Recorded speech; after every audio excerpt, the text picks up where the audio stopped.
ଶ୍ରାବଣ ମାସରେ ବ୍ରତ ଧାରଣ କରିବା ଦ୍ୱାରା କ'ଣ ହୋଇଥାଏ ଏବଂ କି ଫଳ ମିଳିଥାଏ? ଶ୍ରାବଣ ମାସ ସୋମବାରର ମହାତ୍ମ୍ୟ ଆସନ୍ତୁ ଜାଣିବା ଏହି ଭିଡ଼ିଓ ମାଧ୍ୟମରେ। ପ୍ରଭୁ ମହାଦେବଙ୍କ ପ୍ରିୟ ମାସ ଶ୍ରାବଣ ମାସ। ଶ୍ରାବଣ ମାସରେ ଯେଉଁ ଭକ୍ତମାନେ ମହାଦେବଙ୍କ ଉପାସନା କରିଥାନ୍ତି ସେମାନଙ୍କ ଉପରେ ପ୍ରଭୁ ଭୋଳାନାଥଙ୍କ ଅପାର କରୁଣା ସଦାସର୍ବଦା ରହିଥାଏ। ଏହି ଶ୍ରାବଣ ମାସରେ ସୋମବାର ଦିନ ଶିବଲିଙ୍ଗ ଉପରେ ଯେଉଁମାନେ ଜଳ ଅଭିଷେକ କରିଥାନ୍ତି ସେମାନଙ୍କୁ କୋଟି ଜନ୍ମର ପୁଣ୍ୟଫଳ ମିଳିଥାଏ।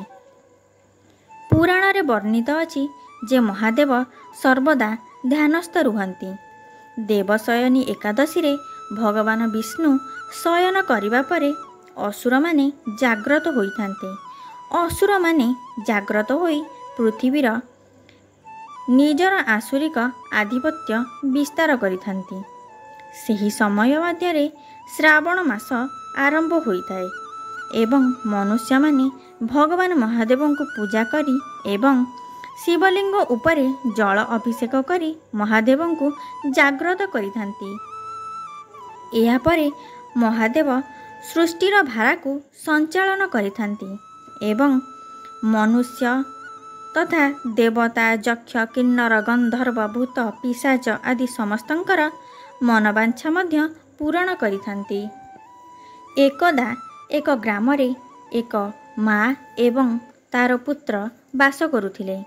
ସମୟକ୍ରମେ ପୁତ୍ରଟିର ବିବାହ ସମ୍ପନ୍ନ ହେଲା ଏବଂ ଯେଉଁ ପୁତ୍ରବଧୂଟି ବିବାହ କରି ଶାଶୁଘରକୁ ଆସିଥିଲା ସେ ସର୍ବଦା ମହାଦେବଙ୍କୁ ପୂଜା କରୁଥିଲା ଏବଂ ଶ୍ରାବଣ ମାସର ସୋମବାର ବ୍ରତ ମଧ୍ୟ କରୁଥିଲା।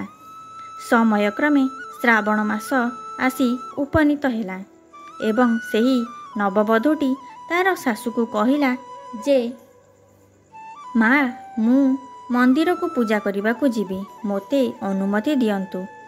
କିନ୍ତୁ ଶାଶୁ କହିଲା ଯେ ତୁ ଯଦି ମନ୍ଦିରକୁ ଯିବୁ ତାହେଲେ ସବୁ କାମ କିଏ କରିବ ଏବଂ ତା ହାତରେ ଏକ କଳସି ଦେଇ କହିଲା ଯେ ତୁ ଯା ଗ୍ରାମର କୂପରୁ ପାଣି ଆଣିବୁ, ପାଣି ଆଣିଲେ ଘରେ ରୋଷେଇ କାର୍ଯ୍ୟ ହେବ। ଏହା ଶୁଣି ନବବଧୂଟି ମନ ଦୁଃଖ କରି ପାଣି ଆଣିବାକୁ ଚାଲିଗଲା। ଯିବା ବାଟରେ ସେ ଦୁଇଜଣ ମହିଳାଙ୍କୁ ପୂଜା ଥାଳି ସହ ଦେଖିଲା ଏବଂ ପଚାରିଲା ଯେ ତୁମ୍ଭେ କୁଆଡ଼େ ଯାଉଛ? ସେ ମହିଳା ଦୁହେଁ କହିଲେ ଯେ ଆମ୍ଭେ ମନ୍ଦିରକୁ ଯାଉଛୁ ପୂଜା କରିବା ପାଇଁ। ସେହି ସମୟରେ ନବବଧୂ ଜଣକ ନିଜର ମନ କଥା ସେହି ଦୁହିଁଙ୍କୁ କହିଲା। ଏହା ଶୁଣି ସେହି ଦୁଇଜଣ ମହିଳା ଜଣକ କହିଲେ ଯେ ତୁମ୍ଭେ ଆମ ସହିତ ଆସ, ଆମେ ତୁମକୁ କିଛି ଫୁଲ ପୂଜା କରିବାକୁ ଦେବୁ। ଏହା ଶୁଣି ନବବଧୂ ଜଣକ ସଙ୍ଗେ ସଙ୍ଗେ କୂପ ମଧ୍ୟରୁ କିଛି ଜଳ କଳସି ମଧ୍ୟରେ ନେଇ ମନ୍ଦିରକୁ ଗଲା ଏବଂ ସେଠାରେ ଶିବ ପୂଜା କଲା। ଏହିପରି ଭାବରେ ନବବଧୂଟି ନିଜ ଶାଶୁକୁ ନ ଜଣେଇ ଶ୍ରାବଣର ସୋମବାର ବ୍ରତ କଲା। ଏହାପରେ ଶେଷ ସୋମବାର ଦିନ ଆସିଲା ଏବଂ ଏହି ଦିନ ମଧ୍ୟ ନବବଧୂଟି ନିଜ ପୂଜା ସାରି ଭଗବାନଙ୍କୁ କହିଲା ଯେ ପୂଜାର ଦକ୍ଷିଣା ଦେବା ପାଇଁ ମୋ ପାଖରେ କିଛି ନାହିଁ।